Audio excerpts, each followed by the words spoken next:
not not get overly excited, but try to control yourself so you can concentrate. But actually, just wanted to continue, spend one more session, maybe another, just going through the diagram process for Second Timothy. So it will help you in working through that assignment as you go through that. And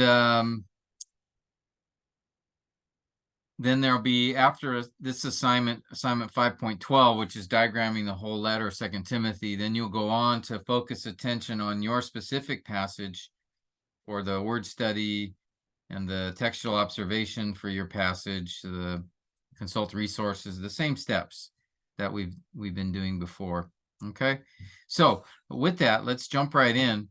Last week, we focused our attention on diagramming Second Timothy, the first two verses, which were really the introduction to the letter. All right, and we talked about introductions, the importance of introductions, and how to diagram them, how to observe them, because they are unique compared to the body of the letter.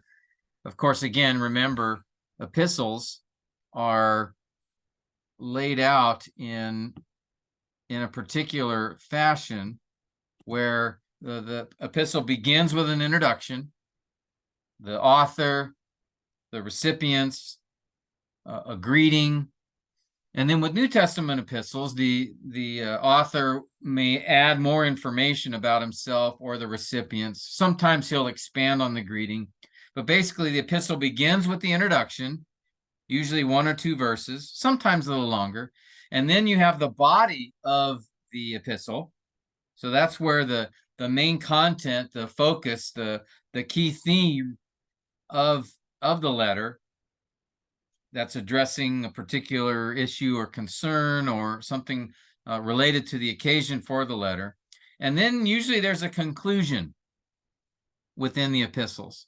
Not always, but often, especially in New Testament epistles, you'll often see a concluding remark, like closing greetings. Especially Paul, he liked to include lots of personal remarks at the end of his letters. But you also see a little bit of it in the other epistles as well. So there'll be some sort of personal comments. People may be mentioned, or there may be a final exhortation or benediction, like in Jude. Jude ends with a benediction. But basically, the structure of epistles are the introduction, the body, which is most of the letter, and then the conclusion. And the epistle, the introduction, diagramming it's a little different, because remember, often there's not a verb. So the main sentence really is just author to recipient and then greetings. So that's why we spent the session last time looking at that, how to diagram it, but then also what are the values and how would we teach an introduction. It's a great opportunity, as we said last time, to introduce a book to help the people understand the background to the book, the setting, what prompted the letter to be written, sort of, bringing your hearers into the world of that epistle, and then focusing perhaps on the main theme of the epistle. Sometimes introductions will have additional doctrinal elements that will be helpful to teach as part of that introduction. And then you'll move to the body of the letter, and that's where the author begins to then lay out his particular focus and what he wants to address. And remember, guys, there's an occasion for an epistle, and then the purpose of the epistle. The occasion for the epistle is what prompted the author to write it. What circumstance or situation or thought on his part prompted him to say, oh, I need to write a letter.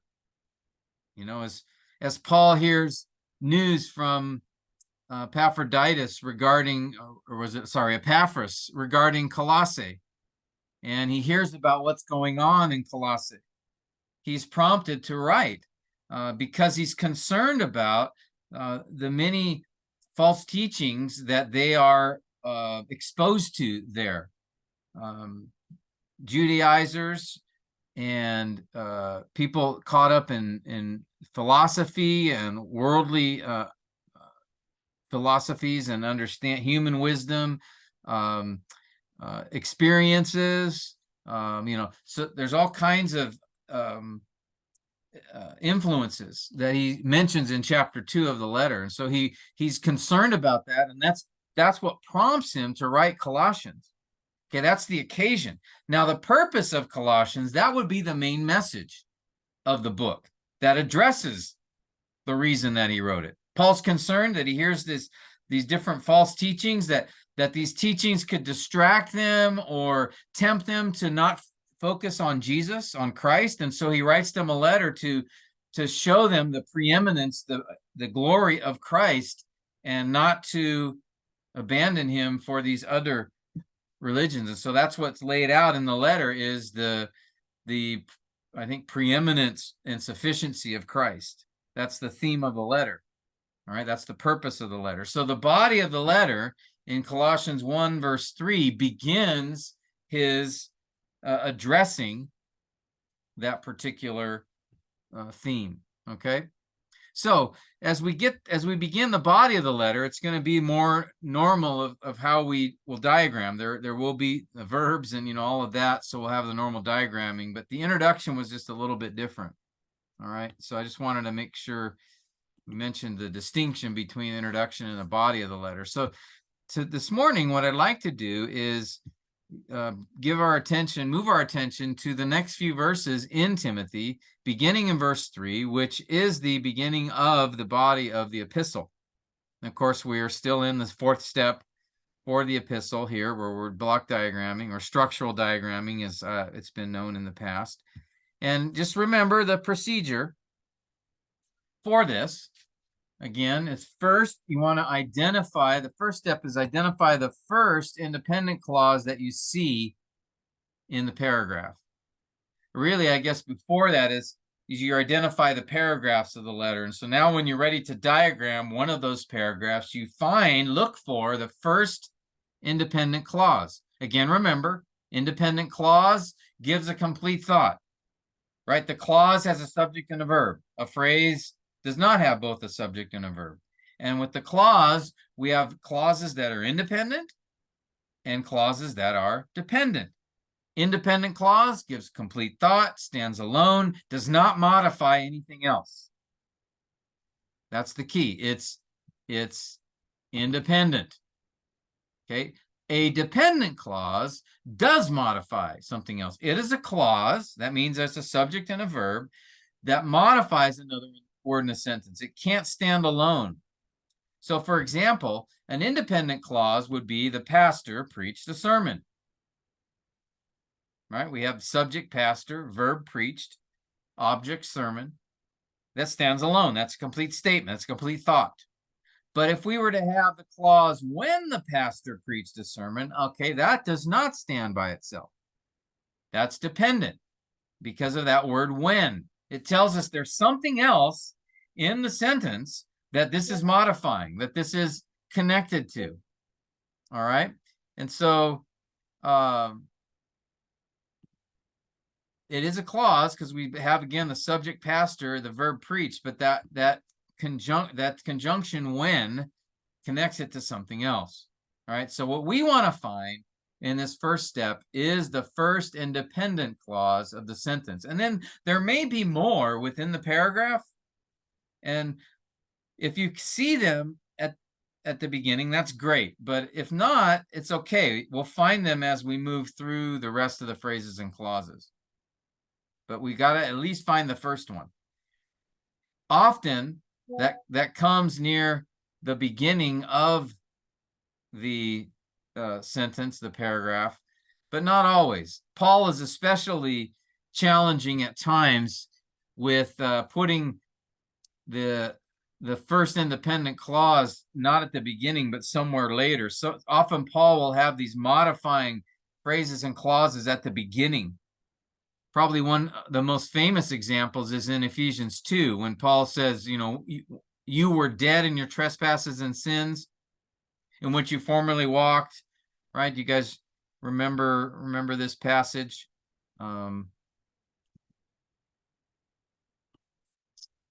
Ephesians 2. And you were dead in your trespasses and sins in which you formerly walked, according to the course of this world, according to the prince of the power of the air. And then it's not until verse 4, but God made us alive.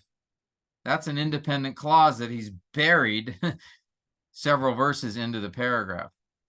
So sometimes the verses won't, the independent clause won't be right at the beginning of the paragraph, but often it is. It usually is. All right. Okay, once you've done that, you have identified at least the first independent clause. Then the second thing is, as we spent a lot of time doing, is to identify the remaining phrases and clauses in the paragraph. And we do that, of course, by looking for our good friends, the connector words. And we spent a couple of sessions doing that exercise from 2 Timothy chapter 5. And I noticed a few of you guys turned in that assignment in the last week or two, so that's great. My encouragement is to do that assignment and even this diagramming assignment while it's fresh on your mind, if you can. So here, identify the rest of the phrases and clauses by finding the connector words, and those connector words will introduce that phrase or clause. The four main types that we have spent our time looking at: conjunctions, prepositions, relative pronouns, and participles. All right, and we've spent a lot of time looking at these particular things. And then again, we spent a couple of sessions going through 2 Timothy. So that's the second step. The third step is then to take each phrase and clause that you find in the paragraph and determine what it modifies. What word does this phrase or clause modify, and how does it modify it? So for example, the pastor preached a sermon. All right, we identified that before as that is an independent clause. Now we have here which. Okay, you remember what kind of connector word is the word which? Relative pronoun. Okay, so we have a relative pronoun which was long. It introduces a dependent clause. And that dependent clause is modifying sermon. It's describing the sermon. So we would diagram it by putting it under sermon. It's telling us something about the sermon. All right. It's answering the question of which sermon, what kind of sermon. Now, I put a second example, again, where the pastor preached a sermon. That's my independent clause. But here now, with great passion, we have with, which is a preposition, okay? And it's introducing this phrase, with great passion. And in this case, with is telling us how he preached the sermon. It's not describing the sermon here. It's telling us how he preached it. So we would put it under preached. How did he preach the sermon? With great passion. Okay, and so these phrases or clauses are going to behave in one of two ways. They're going to either modify a noun, all right, which means it will be acting like an adjective, or it will modify a verb. And to figure out how it's modifying or what it modifies, you want to try to ask yourself, what question does this phrase or clause answer? So for example, if it answers the question of why, when, where, how, or gives a purpose, a result, a condition, for example, here, with great passion answers the question how he preached. And in that case, if it answers the question of why, when, where, how, it's going to modify a verb. It's going to modify an action. How was the action done? How did the action take place? Or if the question that the phrase or clause answers is who or which, how many, what kind, description, that's going to modify a noun. The pastor preached a sermon, which was long. All right, which sermon? The long one, the sermon which was long. And so it's modifying the sermon. It's not modifying preached, because that word which is telling you it's modifying a noun. Which sermon? Okay, so this is the third step. You take each phrase and clause and figure out as best you can what word it modifies, how it modifies. And what I told you before, we did some examples in class when I was there back in May, where I said, you know, one way to do this, if you're not sure, is just look at the word right before the phrase or clause and just ask yourself, does it make sense that it could modify that? So which was long? Could that modify sermon? Does that make sense? And we would say, yes. Which sermon? The sermon which was long. But if you did that for with great passion, you say, okay, with great passion, does that modify sermon? Sermon is the word right before this phrase. But in this case, you'd say, no, it's not describing the sermon, it's describing how the sermon was preached with great passion. So you have to just think about what's going on here. And if you're not sure, just start with the word right before the phrase or the clause. Ask yourself, does this make sense? If it doesn't, go to the next possible word. That's another approach that you can take. Okay? And then lastly, the last step is indent the phrase or clause under the word it modifies. So I did that here with each of those two examples. And then what I like to do is, and in brackets, just put what question it answers or how it modifies. Okay. All right. So this is the process we've identified before. We've gone over this, just doing a quick review of that. Let's now apply this to 2 Timothy 1, and we'll just take the first paragraph, which is verses 3 through 5. All right. So I'm going to ask if James, you can read verses 3 to 5 for us from 2 Timothy, and then we'll go through steps. 2 Timothy chapter 1, verses 3 to 5.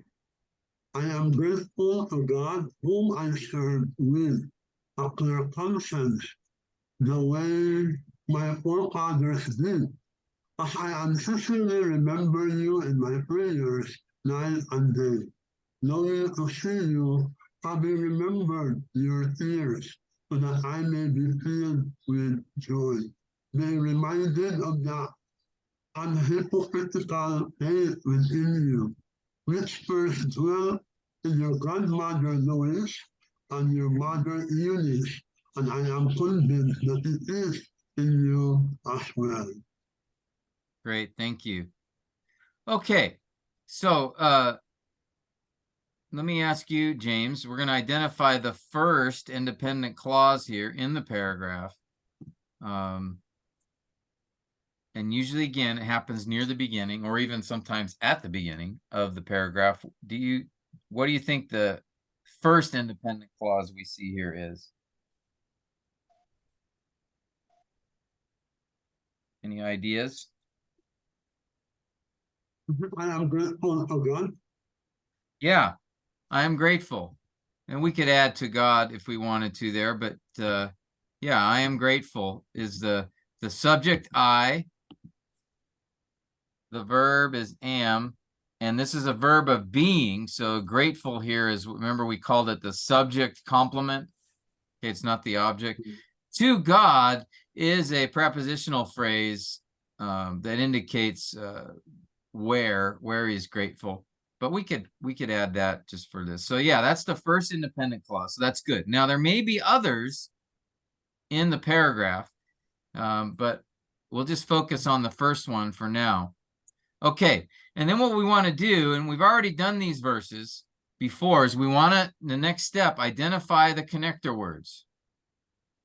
Okay, so I know we've already done this, but why don't we just go through this again quickly, just as a way to review them. So I'm going to ask, let's see, Alan, how about, can you take verse 3 and just see if you can find the connector words in verse 3 here?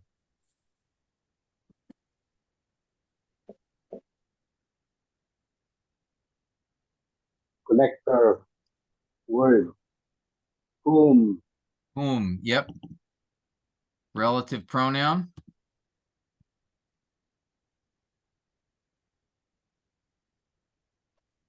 With. Yes. That's a preposition. As. As, yes. That's a conjunction. And. Very good. Another preposition.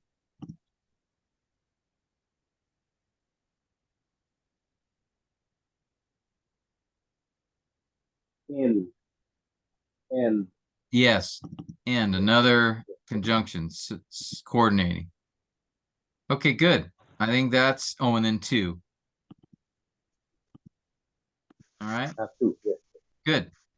Very good. All right. Brillo, I'm going to ask you to do verse 4. Verse 4, sir, longing to see you, having remembered your tears, so that I may fill with joy. First, sir, correct the words. Yeah, what are the connector words here that you can see? I think, sir,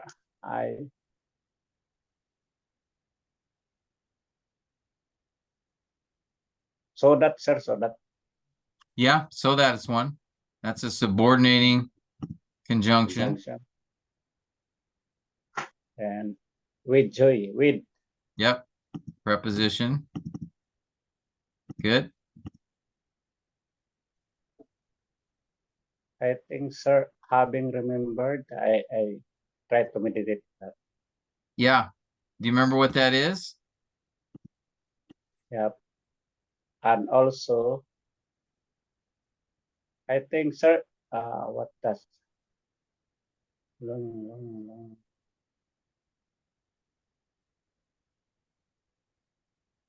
John, I think, sir, not participle. It is a longing, sir. It is not a. Well, let's look. Okay, it has the form of a participle. Do we see an article in front of it? No, sir. No. Do we hit, is there a subject or a verb of being in front of it? No, sir. No. So it looks like it's a participle. Just like Yep, sir. having remembered is. All right, good. Having remembered. Now, how about this too? To see. Is that a? It is infinitive, sir. Yes, very good. Why is this an infinitive? Preposition plus verb. Yes, the verb see follows preposition. So if you want to highlight it, I think we did before. I asked you to just highlight in green just so you can take note of that. But normally, they're not connector words, the infinitives. All right, very good. Pastor Arn, I'm going to ask you to do verse 5.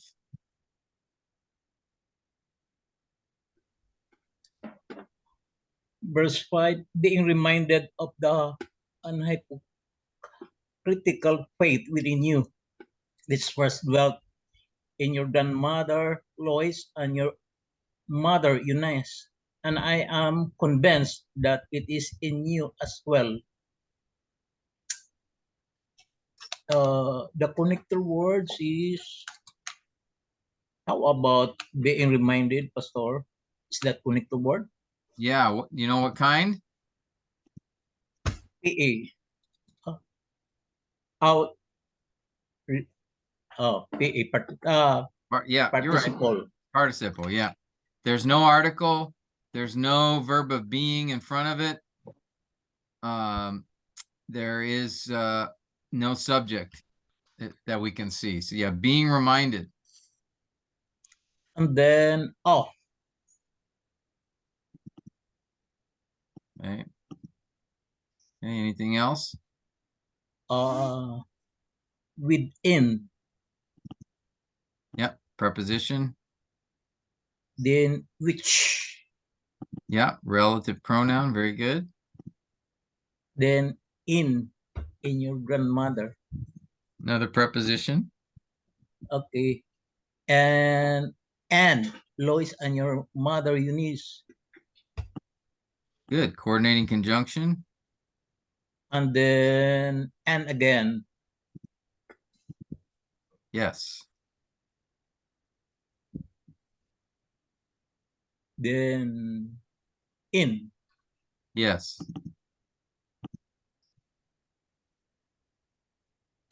All right, good. I think you captured them. Thank you, Pastor.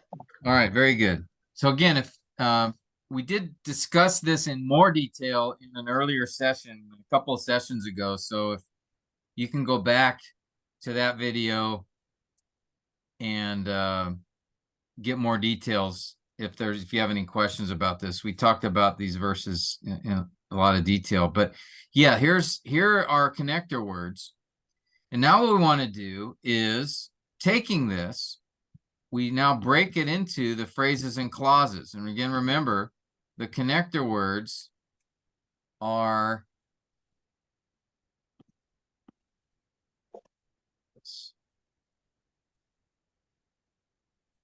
remember, the connector words introduce a phrase or clause, and then also tell us where the previous phrase or clause ends as they start. So for example, what I do is this. I just go, okay, to whom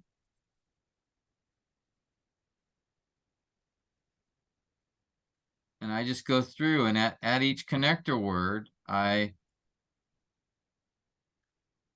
sometimes punctuation, you can do this, with commas or periods. And you'll notice often there is a punctuation before each of the connector words.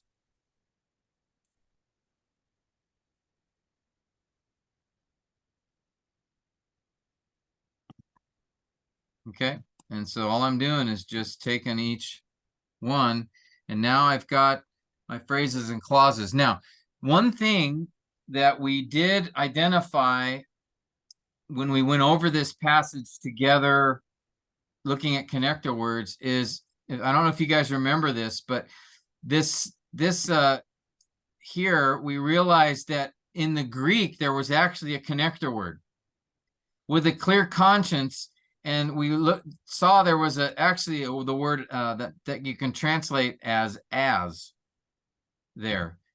All right, so again, you can go back to that particular video, and we went to BibleHub.com. We looked at the interlinear, and we noticed that there was this conjunction there. So when we did that, and that's why I encourage you guys to, when you do the diagram, to look at a couple other translations, and even the interlinear is the best option to see if things are in agreement, or like in this case, sometimes the English translation doesn't capture everything. And so, yeah, it's more work, takes more time, but it's an important step. Usually I will do that, recommend to you to do that. You do the diagram in your translation first, and then go back to the interlinear and just go through and check it. That's what I typically do. But we caught this before because there was a question about this. And so we looked it up at that time and realized, oh, there should be, instead of the way, it should be literally, it's as my forefathers did. All right. So I put that in brackets to indicate. And then sometimes what I'll do is even modify it this way. I'll leave the text there, but I'll put a strike through in it just to show me it's more literally as my forefathers did. Okay. Now in English, you can say the way my forefathers did. It has the same meaning. They didn't change the meaning. But it's closer to more literal translation to say as my forefathers did, and we now recognize there's our connector word introducing this particular phrase or clause, excuse me. All right. And then what I like to do is just then once you've done that, you've identified each phrase and clause by finding the connector words. Now the third step is to indicate what each phrase or clause modifies. Okay, now here's where we got to do the work. Here's where it's a challenge. This is what takes time, this particular step. It's the hardest one because we're now trying to figure out, okay, where do each of these guys go? What do they modify and how? So I put here, and I'm sorry, the font's a little small. So we've got the, in fact, let me just, and I didn't put as here. Let me fix that. Okay, so what I want us to do here is we're just going to take a look, go through each phrase and clause, and then just ask the question, okay, what does this phrase or clause, what is it, a phrase or a clause, and then what does it modify and how? Okay, now we've already answered this question here. I am grateful, as James noted, is an independent clause. Okay, so it doesn't modify anything. It's independent, stands alone. Okay, now when we go to the next statement, I'm just going to pick you guys, and we'll go through this together. I'll ask you first, is it a phrase or a clause? So Noor, I'm going to start with you. To God, is that a phrase or a clause?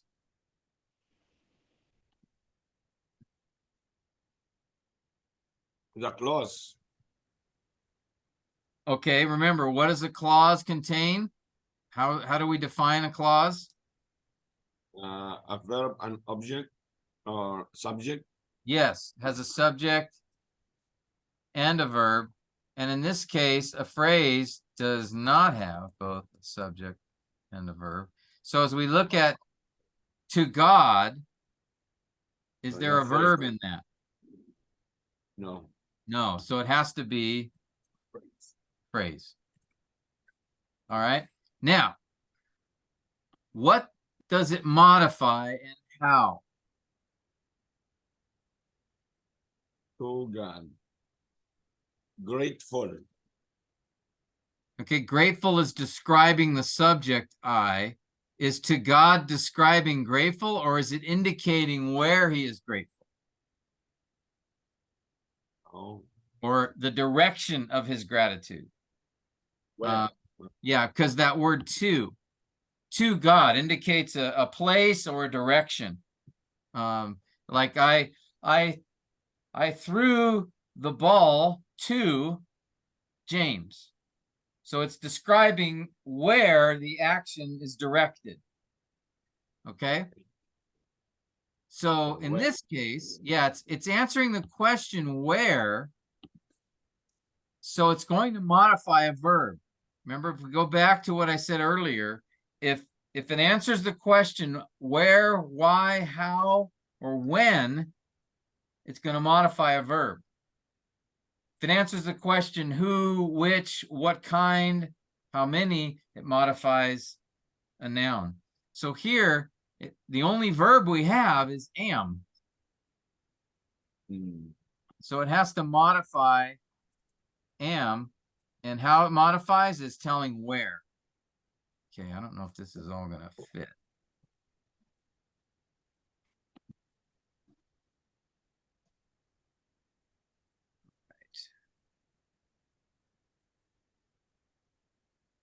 All right, so it's gonna, I put here modifies am, because it's gonna modify a verb and it's telling where, or the direction, towards whom.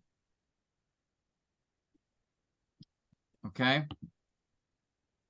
All right, let me give you one more, Noor. Whom I serve. Is that a phrase or a clause? whom I serve. So first look for, do we see a verb there? And do we see a subject? There is a the verb is serve, subject is I, Correct. So it's must be then a, the clause. very good. Now, what kind of clause? Is it dependent or independent? Can it stand by itself? Or do we see another word here which tells us that it depends, it's linked to something else? Depends because whom.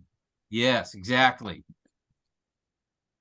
So it's a dependent clause. Now, what does it modify? Modify God. Yes. Because it's answering the question, who? Who? God. Modifies God. Okay? All right, good. And like I said, too, if you're not sure, just connect it or look at the word right before the phrase or clause. And if that makes sense, ask, does it make sense? Could it modify that? So whom I serve. Yeah, that's talking about God. That's the who. So if you see a who or a which, almost, very often it's going to go to the word right before. And that's the case here. Okay. All right, I'm going to ask Alan on this one, with a clear conscience. First, Alan, let us know, is that a phrase or a clause? With a clear conscience.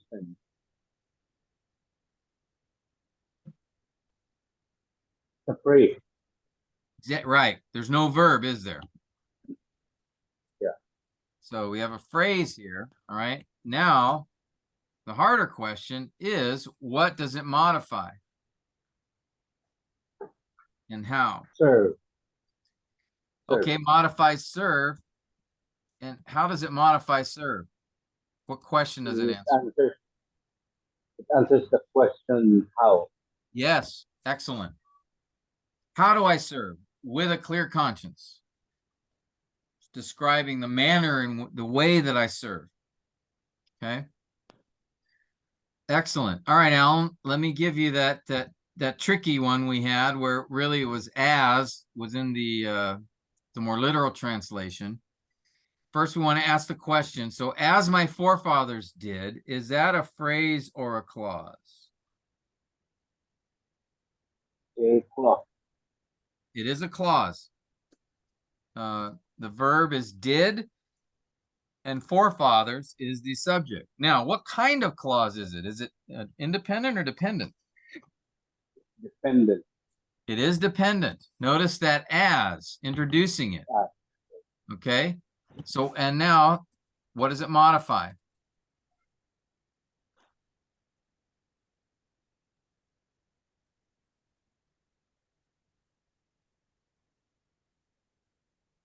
I have two options. It's either clear conscience or serve. Okay, good. That's good. So you think about this. All right, it's two possibly. It could be conscience because that's the one right before it. But is it describing the conscience here? No. No. It's serve. It is served. And it's how is it modifying it? What question is it answering? How? Yeah. How? Very good. Excellent. And by the way, when you see the word as, often as is going to tell you how something is done. It's a comparison usually. Okay. In this case, whom I serve as my forefathers did, that's telling how I serve. Okay. So that word as, that it's a subordinating conjunction often, and it also often is going to answer the question how something is done, or it's a comparison. So keep that in mind, but good, very good. Excellent job. Okay. Let me ask Virgilio. I'm going to give you the next one there. First answer, as I unceasingly remember you. Is that a phrase or a clause? Another phrase, sir, as I dependent clause, sir. Okay. So yes, it is a clause because we have remember, that's the verb. I is the subject. Okay. And what does it modify? What do you think?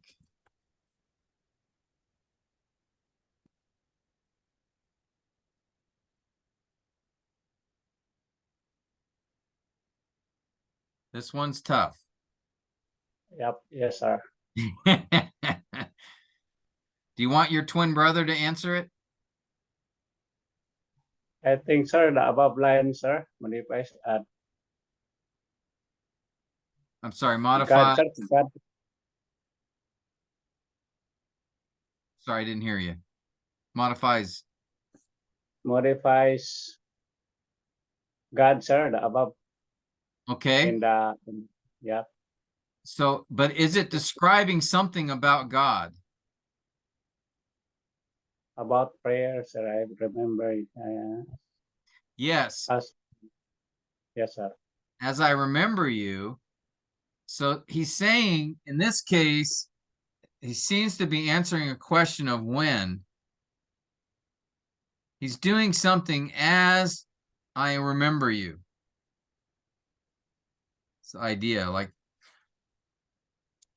so what action do you think, or what verb, since if it is describing when, that's going to modify a verb here. Yes, sir. So it can't Actually, be, I think, sir, maybe, yeah, sir, serve, sir. okay. So whom I serve, so it could describe when he serves. All right, but I don't think he only serves God when he remembers them. I think it may actually go all the way back to M. It's when he is grateful. I think, sir. Okay. I think am is the answer here. Now notice that goes all the way back up. Now Paul does this a lot. He will have phrases or clauses that modify way down sometimes. So he's a little more difficult. So what you have to do is just sort of, okay, say, now what is this phrase, what is this clause describing here? It's saying, you know, when he remembers Timothy, he does something. What is that something? Well, it's not my forefathers did. Okay, that doesn't make sense. It could be serve, but is that he only serves God when he remembers Timothy? Well, that doesn't make as much sense. Is now he grateful when he remembers Timothy? Ah, that makes more sense. Yes, sir. Right. Now, Thank you, sir. this was a And really tough one. What's that? another line, sir, in my prayers. I think it is easy.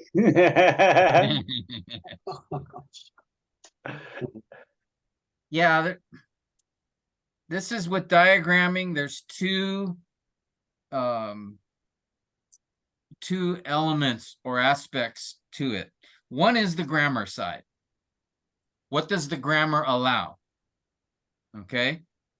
So that's what we're doing, the connector words, and you know, there's grammatical rules that have to be followed. But there's also the semantics, that is the meaning, that if I put this phrase or clause underneath this word, does that make sense? Does that seem to be what Paul's saying? All right. So that's, you have to, you got to deal with both things here. When you diagram, it has to follow the grammatical rules, but it also needs to make sense. Because you could put whom I serve under, you could put, sorry, as I remember you under serve, that grammatically is allowed. Okay. When does he serve? As I remember you, Timothy. But then you have to say, okay, but does that make sense in this, from everything he said in the passage? So this is what makes the diagramming a challenge. Not only do we need to know the grammar so that we don't break a grammatical rule, but also we need to understand what makes sense. And that's subjective. That's interpretive. All right. And you may be wrong. Right? We may be incorrect in this sometimes. But here's the thing. The value of the diagram is it forces us to think about this. It forces us to try to answer this question. It forces us to look at, okay, what seems to make more sense in the passage? Does it go here? Does it go here? Does it go here? And that process is the value of the diagram, because it's forcing us to consider how each of these phrases and clauses are connected. And we may be wrong in some cases. We will be, right? I know in my case, I don't have a perfect diagram all the time. In fact, when you see my 2 Timothy diagram, after you complete yours, I'll let you see mine just to compare. And I'm sure that's not perfect. I'm sure there's some mistakes in there, but we really make our best effort. And it's the process of doing the diagram that will really help you better understand the passage, as you have to think about, where does this go? What does it modify? How is it working here? So it's not just about grammar, is my point. That's key. Grammar gives us the guidelines and the options, but it won't always answer the question exactly. You have to step back and think for a little bit. What makes sense? What seems to fit? Like earlier when I don't remember if it was, I think it was Alan had "with a clear conscience." I think Alan had that phrase.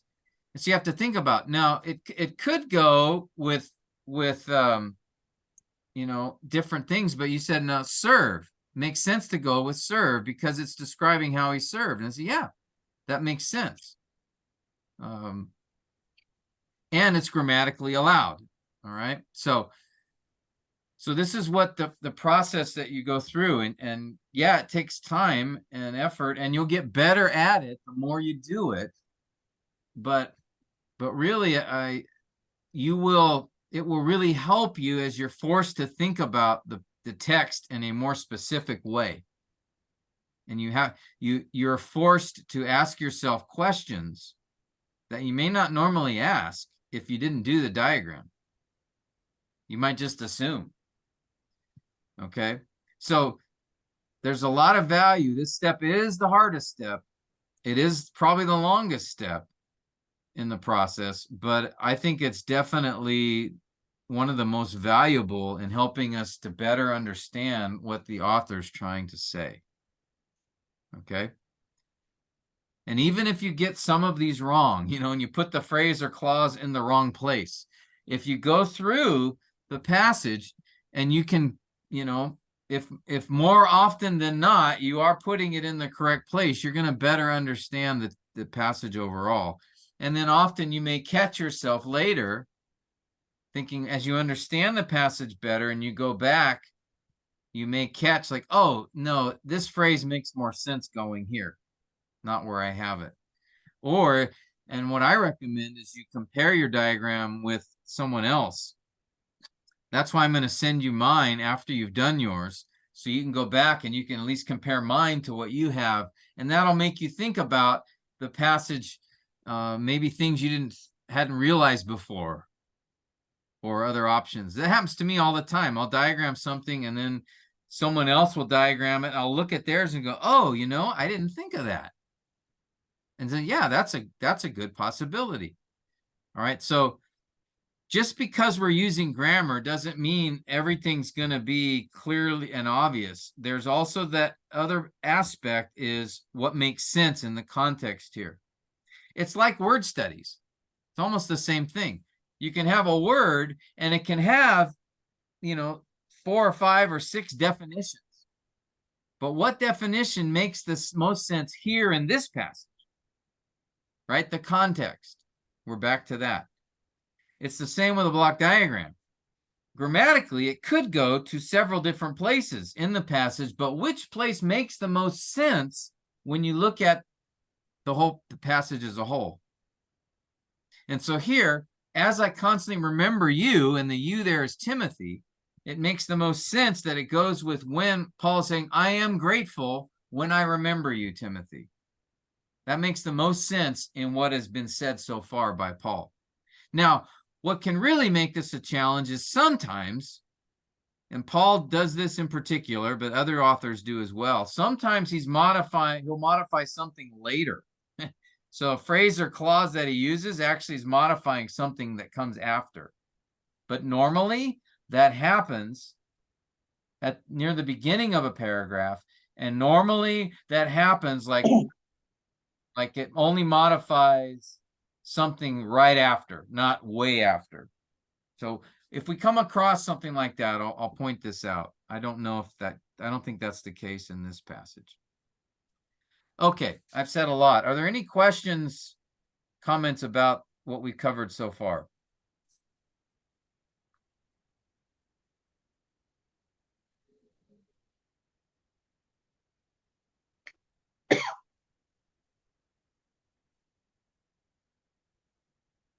Okay. Let's keep going. Okay, you guys are doing really good here. All right.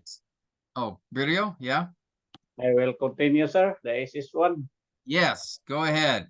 In my prayers, night. In my prayer, sir. Is that a clause or phrase? It is a phrase, sir, phrase. Yes. What does it modify? Modifies, remember. Okay. Yes, that's the nearest verb because it's describing, or how does it modify? Let me ask you that When? first. Yes, it's telling us when. Okay. All right. And no, yeah, in my prayers. And so, yes, we can go, if it's modifying, saying when something is happening, it's going to modify a verb, and the nearest verb is remember. And that makes sense. As I remember you. When do I remember you? In my prayers. Now, we have a little bit of a trick here. Notice night, and then we have day. Is night part of this phrase? In my prayers, night.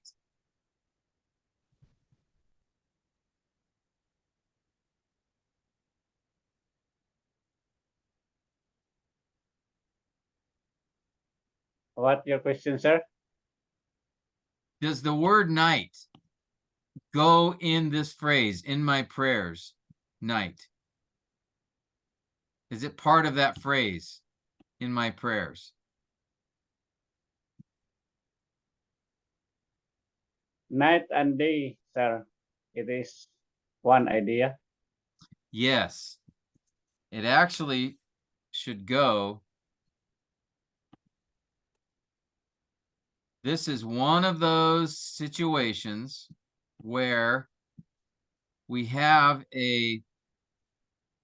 another phrase that is not introduced by a connector word.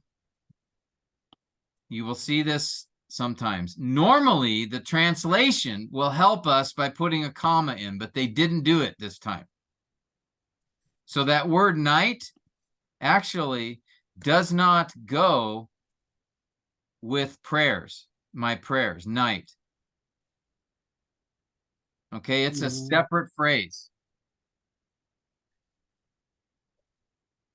And normally, there might be a connector word or something, or even a punctuation mark, but we don't have that. So this is one of those rare occasions where actually we do have a phrase that's not introduced by a connector word or a punctuation mark. Okay, because in my prayers, night doesn't fit. It doesn't go there. It's separate. It's describing a time. Okay.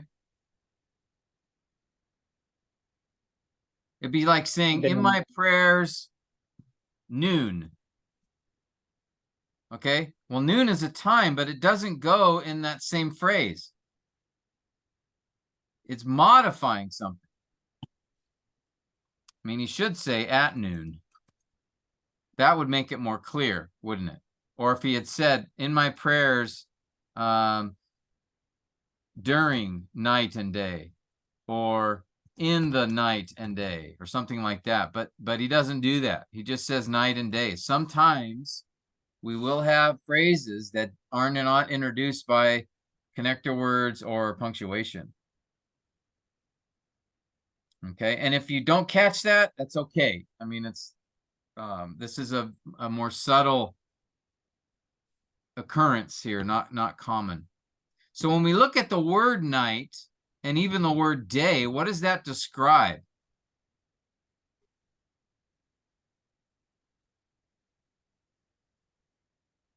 What is it, night and day? Maybe, sir, maybe under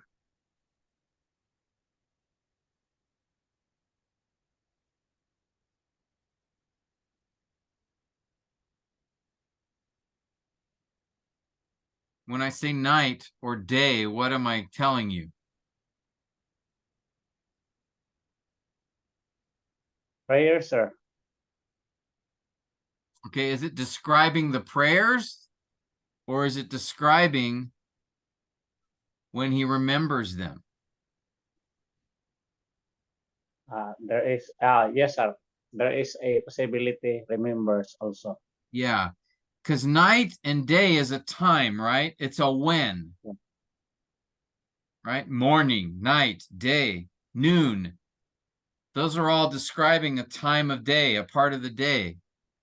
Afternoon, evening, Yeah. dinner. So it's answering a question of when. So it's telling us when something is happening. Yep. Okay. So it's not telling us something about the prayer. It's telling us it's going to modify an action, not a noun. It's going to modify a verb because it's answering the question when. And remember is the nearest verb. And so you, again, you go to the nearest verb, say, okay, does it make sense that it could be remember? I remember you night and day. Yeah, that makes sense, doesn't it? Yes, sir. Okay, so this I would thought, be, sir, it is easy. go ahead. I thought that it is easy.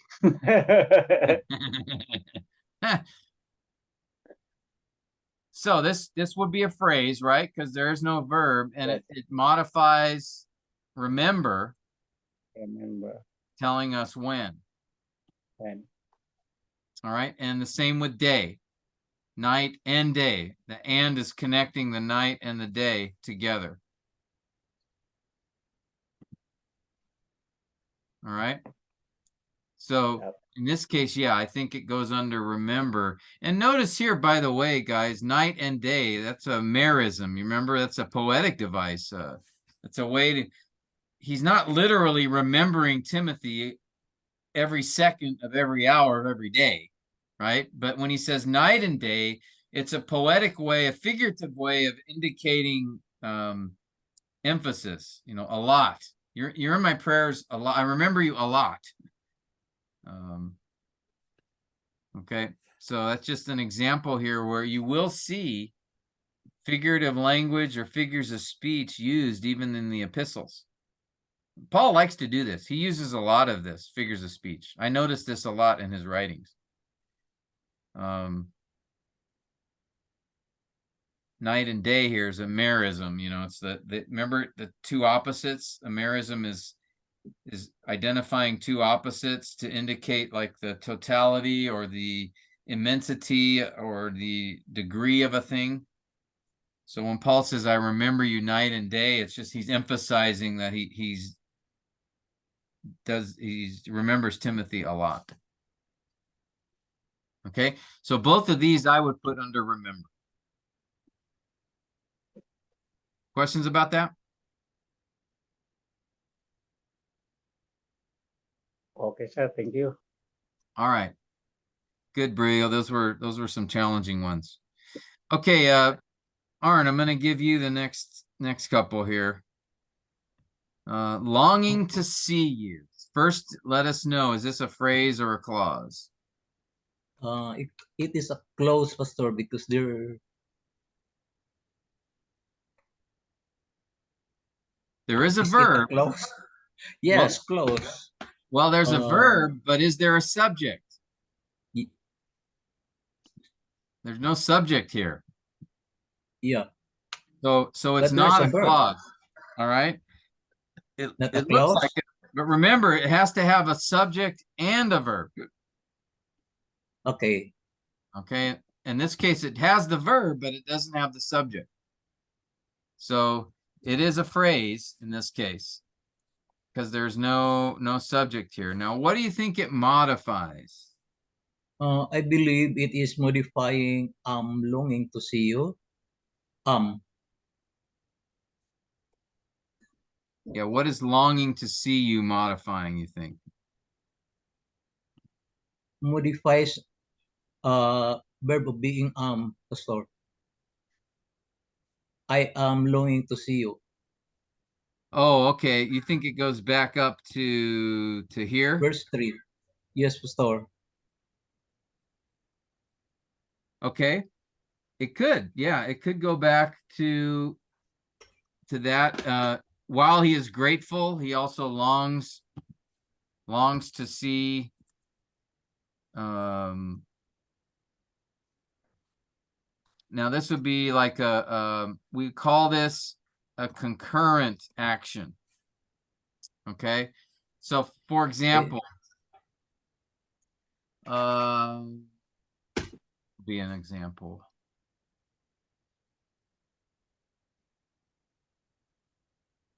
I ate breakfast reading the newspaper. Okay, this is telling us about two actions happening at the same time. In this case, okay, reading is a participle, okay? The main sentence, the independent clause is I ate breakfast. Reading the newspaper is also telling us of another action happening at the same time. So it's not describing how I ate breakfast. It's describing another action while I ate. Okay, so we would call this, I call it concurrent. That means it's happening at the same time. Okay, and sometimes participles will do that. It's describing an action that's taking place, but it's not the main action. The main action is ate. Hey, Okay, that's a regular verb, not a participle. So again, regular verbs are the priority. All right. A participle is a modifier.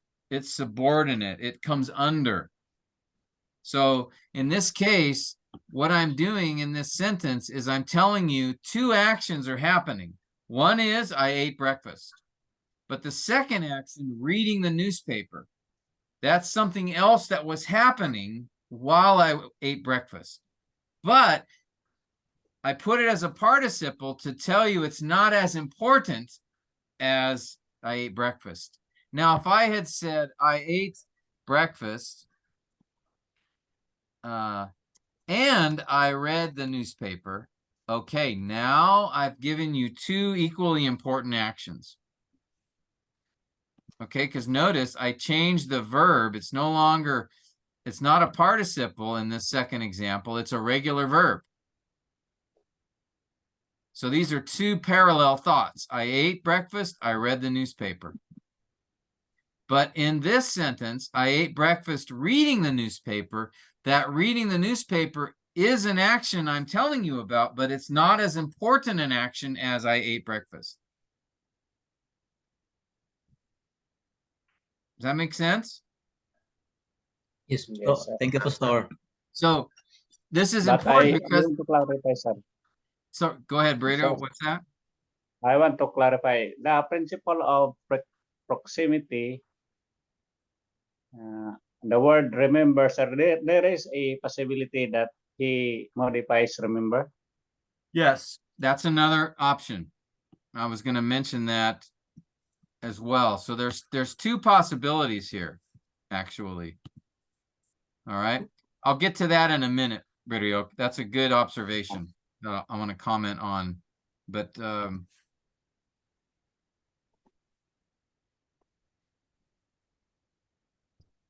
so I'll mention that in a minute. First, I want to finish this thought about these two.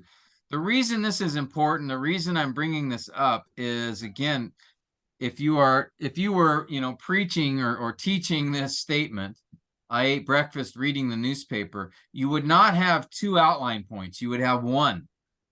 There's one main thought. I ate breakfast. Reading the newspaper is a subordinate thought. It's in part of what I'm saying, but it's not as important. Now, the second sentence, I ate breakfast and I read the newspaper. Now, if I were to outline it, there'd be 2 points. They're both equally important. There are two independent clauses here.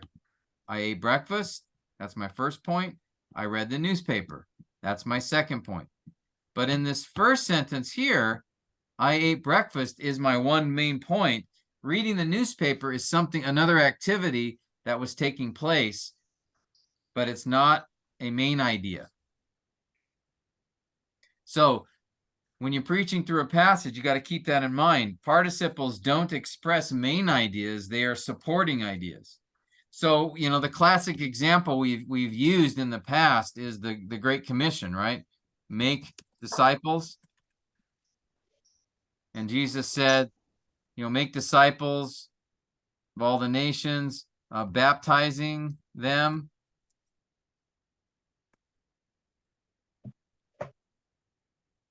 and teaching them. Okay, remember that? And then we notice here, again, make disciples is the main command. It's a regular verb. It's a command form. But baptizing is a participle. Teaching is a participle. So those come under make disciples. They're not the main idea. The main idea is make disciples. That's the command. That's the focus. That's the priority. It's a regular verb here, make.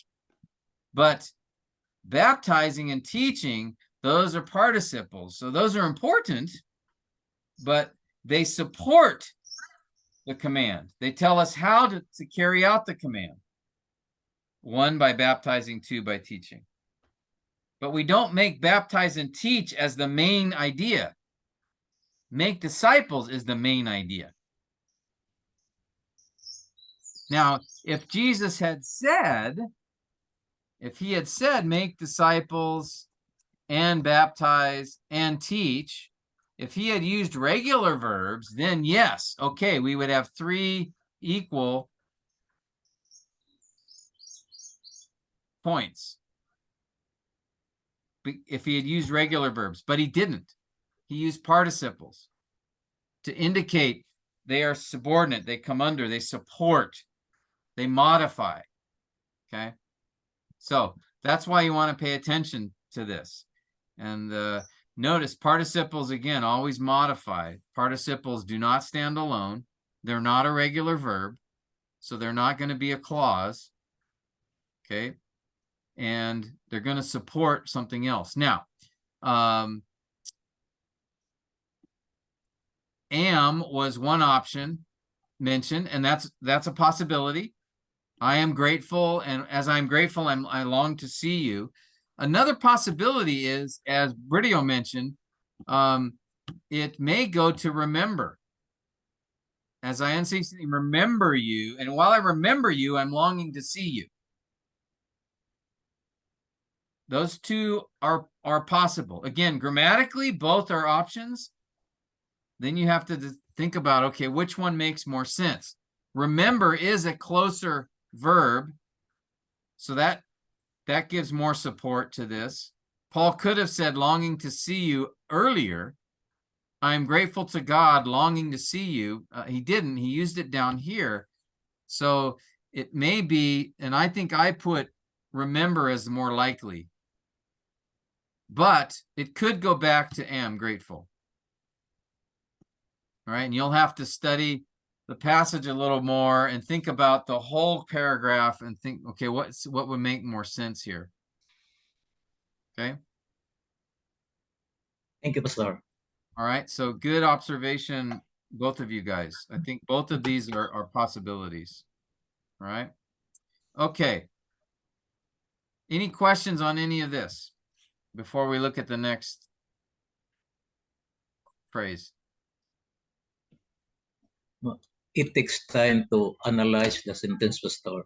Yes, it does.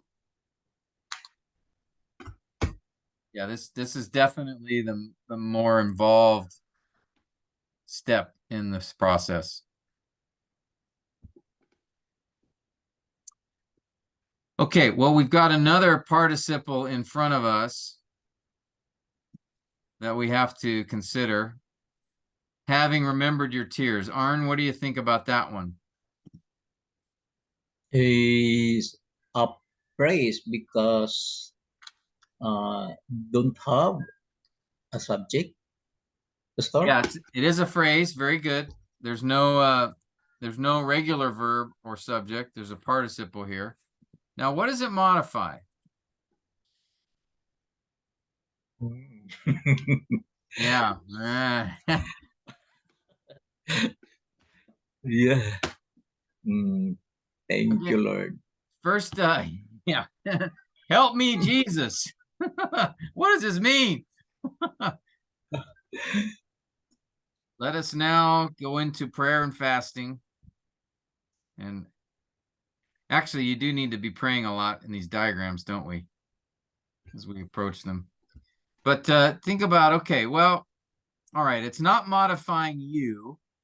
Okay, it's not describing Timothy. Could it modify longing? Possible, Pastor. It could be. How could it modify longing? In what way? When?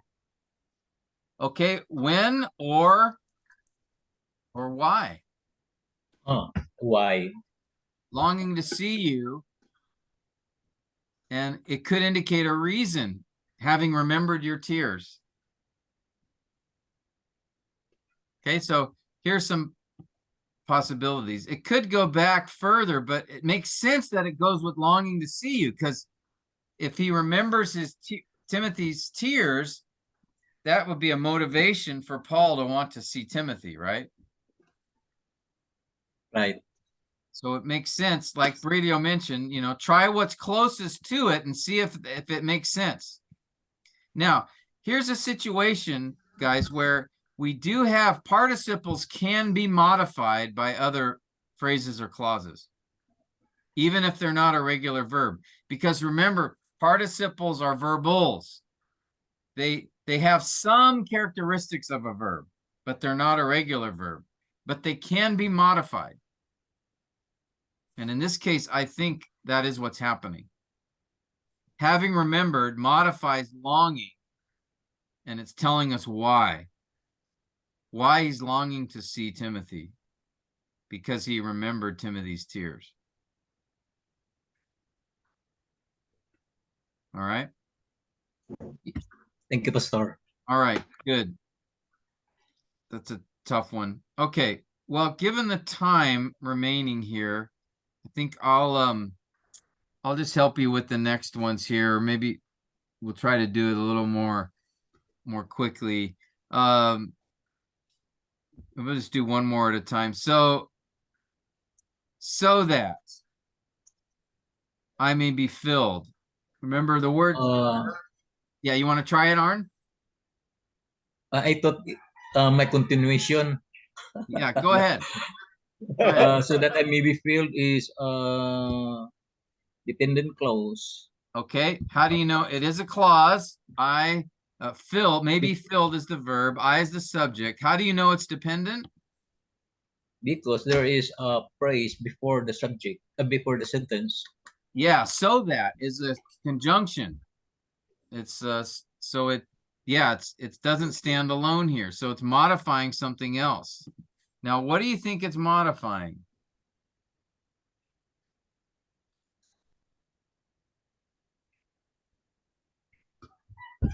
Hmm.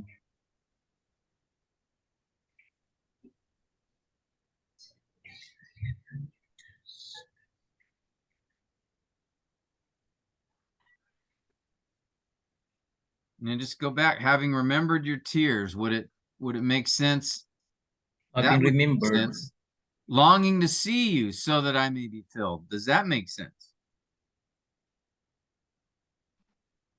is that having remembered the story? Well, let's think about it. Having remembered your tears so that I may be filled. Well, remembering his tears wouldn't fill him with joy, right? Hmm, But would longing to see him, longing, would that fill him with joy? a longing, because be filled with joy to see you. Yeah. Yeah, I think it's telling why Why? he's longing to see him so that he may be filled with joy. Okay. Thank you, Pastor. All right, good. And with joy, I would put as this is a phrase, right? There's no verb here. And I think it modifies maybe filled. Filled? Okay, Okay. maybe filled. And it's telling us Oh, how with joy. Okay. thank you. All right, very good. Very good. All right, does anyone want to tackle the So first? before we first slide? continue, may I ask a question? Yeah, certainly. How do you like this, Pastor, what we are going this looking for the modifiers? Uh, uh, how could you identify the right word that modifies? Yeah, that's the challenge. The biggest challenge. I think there's a couple ways that we've been considering. One is look at the word right before and see if it makes sense that it could modify that. The other is, and so you keep going back. So when you have so like with joy, so if you go, okay, does it make sense that it goes with maybe fill? You say, oh yeah, it does. Telling us how we may be filled with joy. Okay, so you start with the word right before the phrase or clause. A second thing you can do is this answer. Try to understand what is the question that this phrase or clause answers. Is it answering when, where, why, or how? Or is it telling us who or which one or what kind? And if it's answering how, when, or why, or where, then that's going to modify a verb. Because those questions are describe an action. Where something happened, when it happened, why it happened, how it happened. But if you have who or which or what kind, that's going to modify a noun. So that'll give you a clue. So with joy is kind of seems to describe how something is done. So that's going to modify a verb, most likely. And the nearest verb is maybe filled. Okay. Okay. So Thank you, Pastor. So that's kind of the thought process. So in the next one, being reminded of the unhypocritical faith, we would go, okay, well, the word right before is joy. So does it make sense? Being reminded was going to modify joy somehow. And it doesn't. It doesn't make sense. It's not I describing don't think so. the joy at all. No. But then we go, okay, how about filled? So that I may be filled, being reminded of the unhypocritical faith. Yeah, that could Possible. make sense. All right. So this is a phrase, and I think it modifies most likely modifies may be filled, and it's telling us the how it modifies it is telling how. How may I be filled? Being reminded of an hypocritical faith. And then within you, okay, so I want to check what the word right before it, faith. Could within you modify faith? Well, yeah, which faith? What kind of faith? The faith within you. Okay, that makes sense. So here I would say if it's a phrase, right? There's no verb, and I think it modifies faith, and it's telling us what kind of faith, which faith, the faith within you, that faith. All right. Thank you, Pastor. Okay. All right. Noor, let me ask you, which first dwelt? Is that a phrase or clause? There is no. It is a clause. This Yes, a it verb. is. Yeah. It is a clause. Yep. The verb is dwelt. The What? subject is which. And is it independent or dependent? Which that is dependent. Yes. Yeah. All right. Now the question is, what do you think it modifies? Is it describing you? You first dwelt in your grandmother Eunice? No. That doesn't make sense. How about faith? Faith. Yes. That does make sense, doesn't it? It's telling us which faith. The faith which first dwelt in you. So here is an example where we have which doesn't go to the word right before, because that wouldn't make sense, but it goes to the word faith. All right. All right, good. How about the next one here? In your grandmother Lois. Noor, is that a phrase or a clause? No, that is phrase. Yes, it is. There's no verb.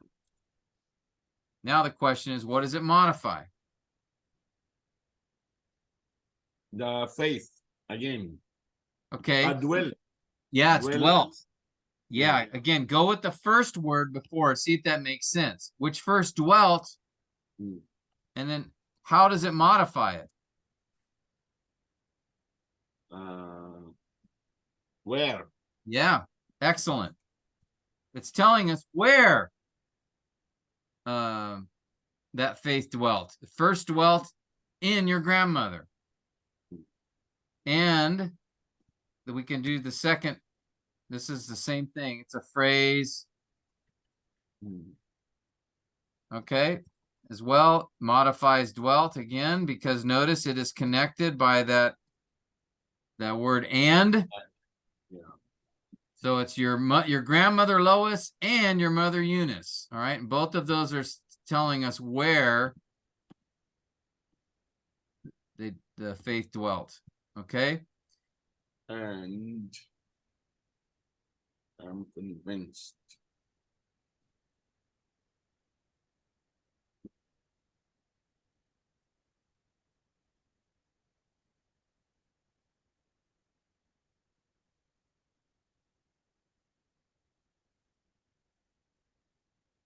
Now here we have this, I am convinced. What's that? Is that a phrase or clause? Let's first answer that. Convinced is a. Close.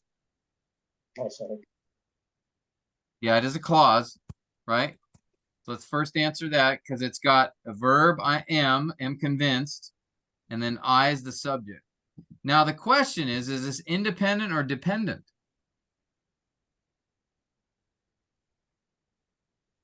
Independent. I heard Oh, independent. Dependent, sir. Deep. You think it's dependent? No, dependent, yes. Because of one. I'm alone. Yeah, so it looks to me like it's independent, that it can stand alone. He's making a statement. Now, of course, the thought is connected to what he's been saying. Oh, Okay, it's addressing the topic of his faith that but I think I am convinced, I would say, is an independent clause. The subject is I am convinced is the verb, and then that is in you is that it is. Oh, we forgot the in there.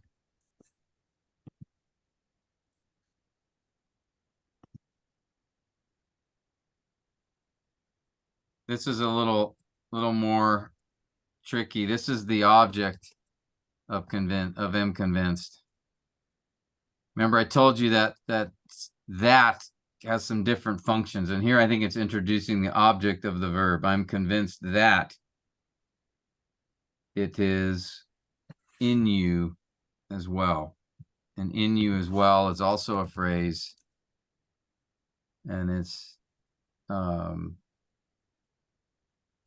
modifies is.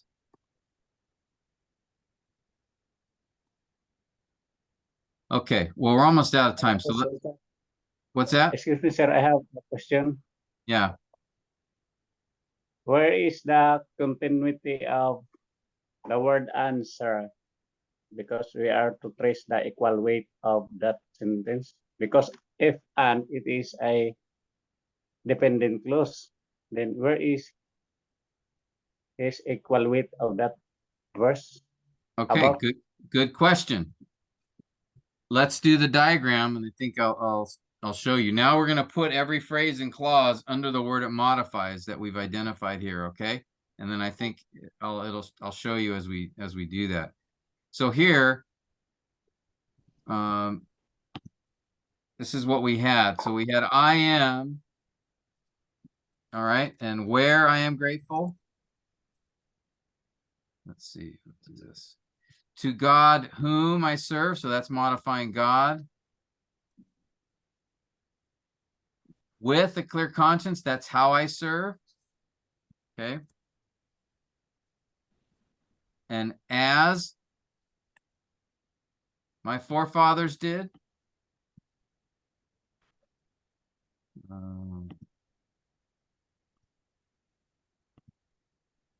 Okay, so that's also, we determined that was modifying how I served, as my forefathers did.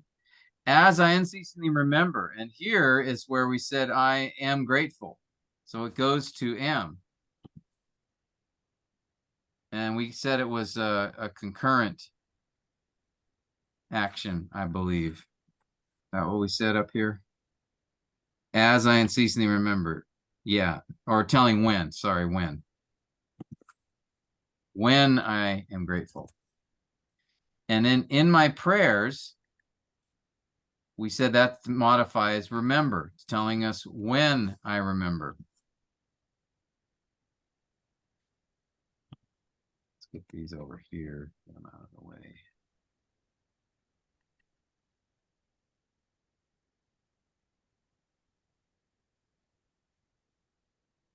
Okay.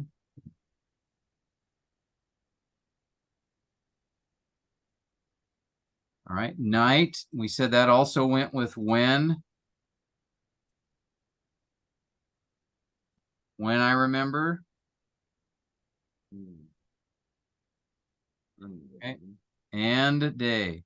And I just put these on a separate, but also when I remember. Okay. Now longing to see you, that we had said modifies, also modifies remember, and that was we called that a concurrent action, or another action happening at the same time. I think that's what we said. Longing to see you. Or we said it could go to am. Now, so those are the two possibilities. Whenever I have a couple options and I'm not sure, I just put an arrow to them. So it could be am, or it could be remember. And these arrows just tell me that those are the two possibilities, and I'm just not sure which it is yet. Okay? but we'll leave it under remember since that's the nearest one.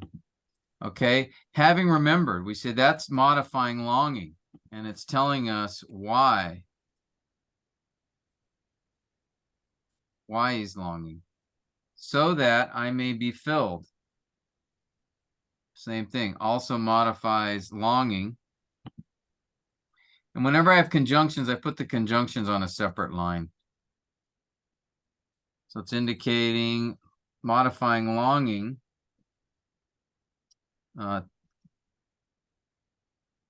Why I'm longing to see you, so that I may be filled. And we said with joy, modified may be filled.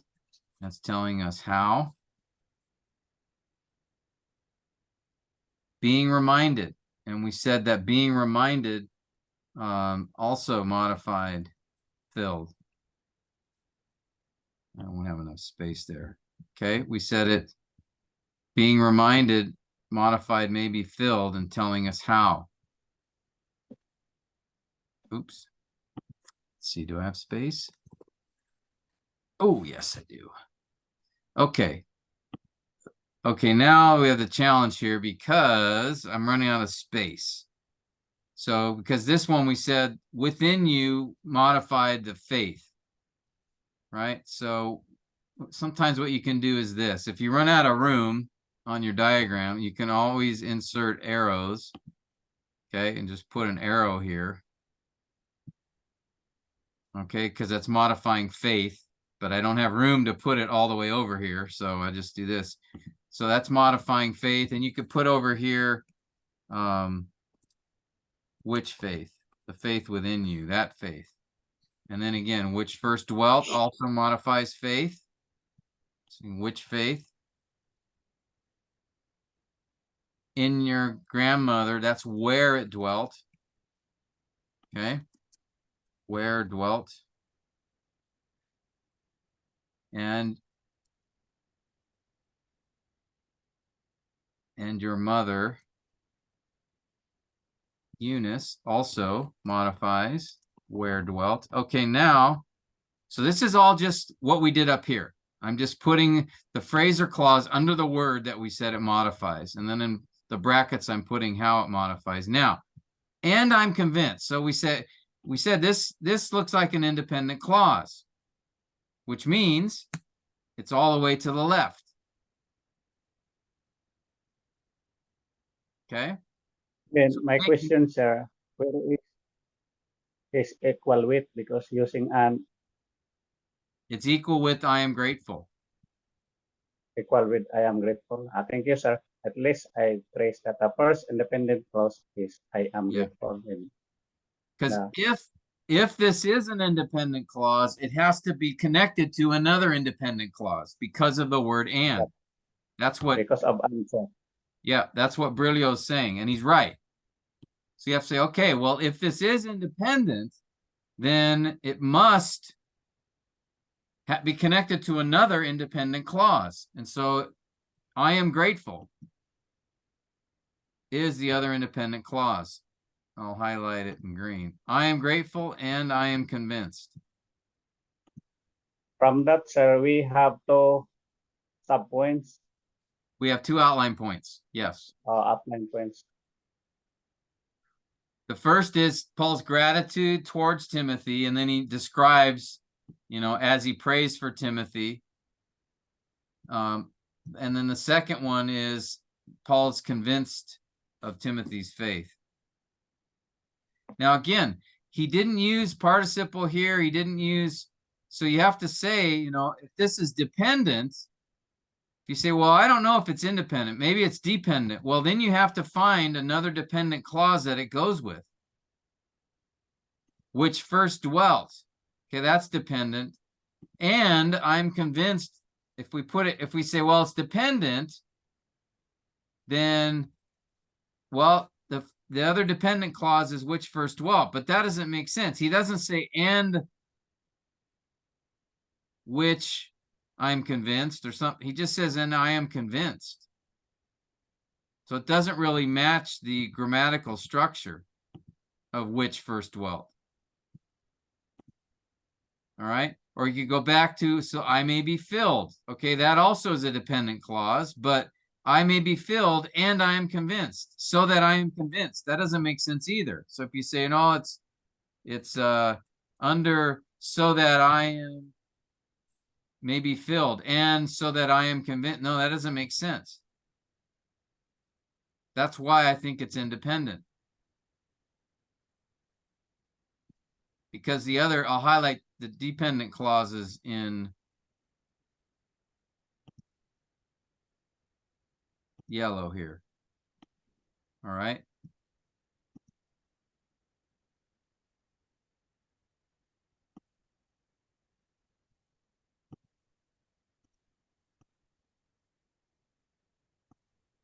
Okay, these are all the dependent clauses that we identified.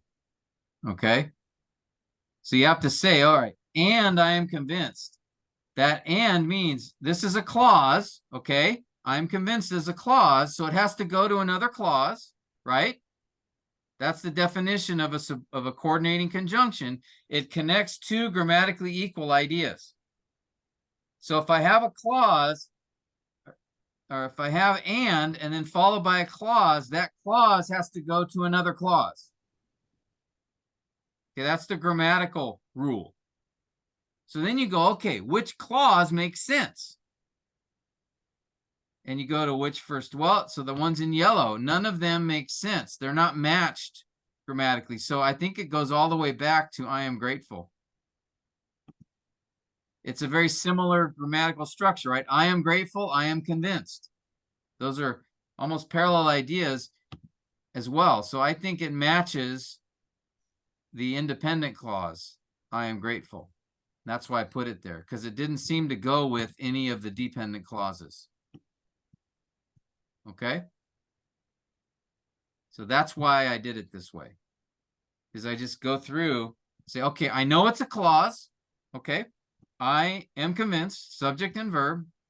Then I say, okay, and it's connected with this coordinating conjunction. So I know it's going to connect to another clause. And then I just look at the previous clauses and see which one makes sense, the most sense. And which one does it seem to be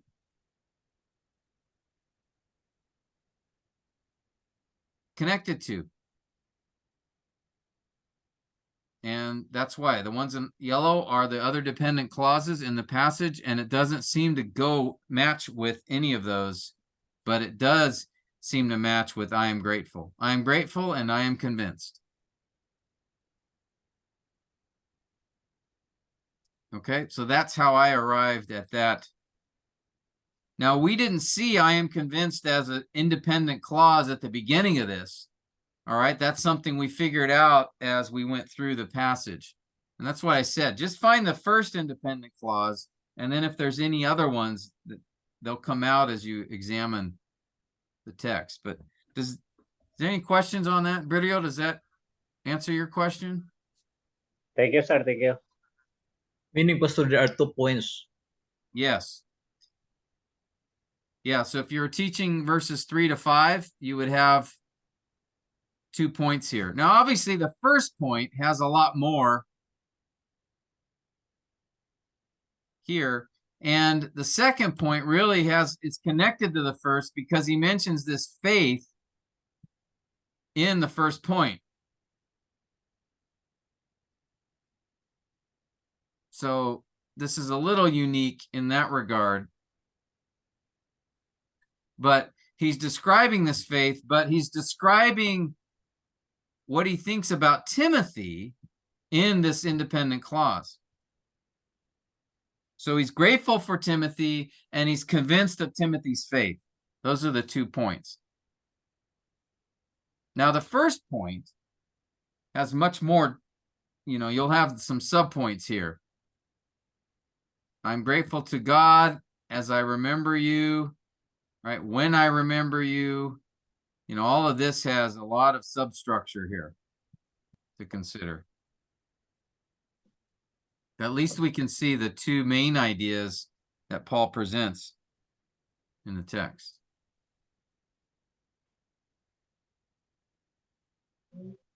Okay, so that's I know there's some challenges there in that, and maybe some of those things weren't obvious to you, but that's why we're going through these examples, just to keep showing you how to do this. So next time we gather, we'll spend one more session maybe on diagramming. We'll keep going in Second Timothy chapter 1, do a few more verses and just keep practicing that together. But just as you do it on your own, just do your best. And I would encourage you maybe to, work with each other if you can. And you're welcome to do that on your assignments. Don't copy each other, but you can work with each other. And I know some students have done that, and they found that to be helpful to do that. So you're welcome to do that as well. Or if you have a question that comes up as you're going through the assignment, just ask me. Say, I'm not sure where this phrase or this clause goes. I'd be happy to give you some help with that. All right. Thank you, Pastor. Okay. Well, one other thing. So 2 reminders regarding the class. First is, again, our next gathering on Zoom together will be in 3 weeks, August 1st. Is that 3 weeks? Yeah. So we won't have class the next couple of weeks, as I'll be in the Philippines. So I'm going to be busy during this time. Secondly, let me show you this.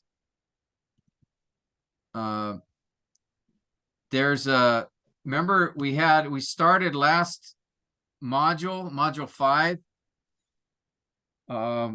having you guys enroll in the module for that semester like you would for a regular class, spring or fall semester class.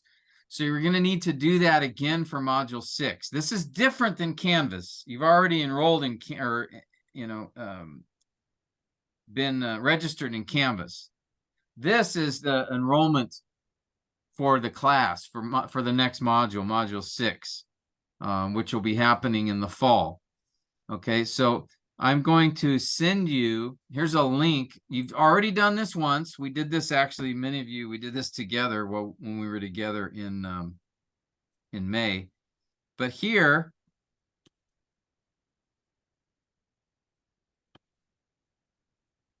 if you hit that link, and I'm going to send you this file, if you hit the link, you're going to end up on this page, and it's the same thing we did for module 5. You're going to fill in all this information. I'm going to give you with the announcement, I'll put in there all the details for what to do, but it's going to be the same thing you did for module 5. So you just need to register for the class. All right. And you'll just fill out all this information that you've done before.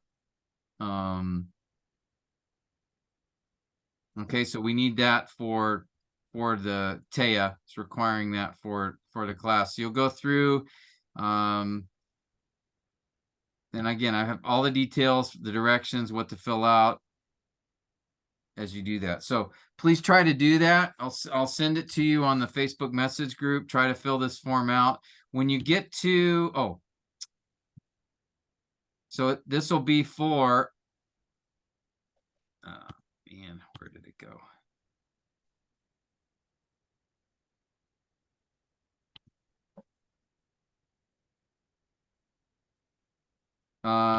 And here's for Kagan de Oro Expository Preaching 6. Okay. So this is like, if you were enrolling in a semester in college, right? You would enroll, sign up for classes for that semester. So that's all you're doing here. TEA is adopting that as we move towards getting accreditation at some point. Okay. So I'm going to send this form to you, and it'll have detailed instructions of how to fill each of the pages out in the form. And again, if you have any questions, let me know. I'd be happy to answer that. But if you could try to do that in the next couple of weeks, I would appreciate it. Okay. All right. Well, that's enough torture for today. We'll give you guys a break, give you a few weeks to get working on your assignments, and we'll gather back together, Lord willing, August 1st. All right? Okay. I'm going to ask Noor if you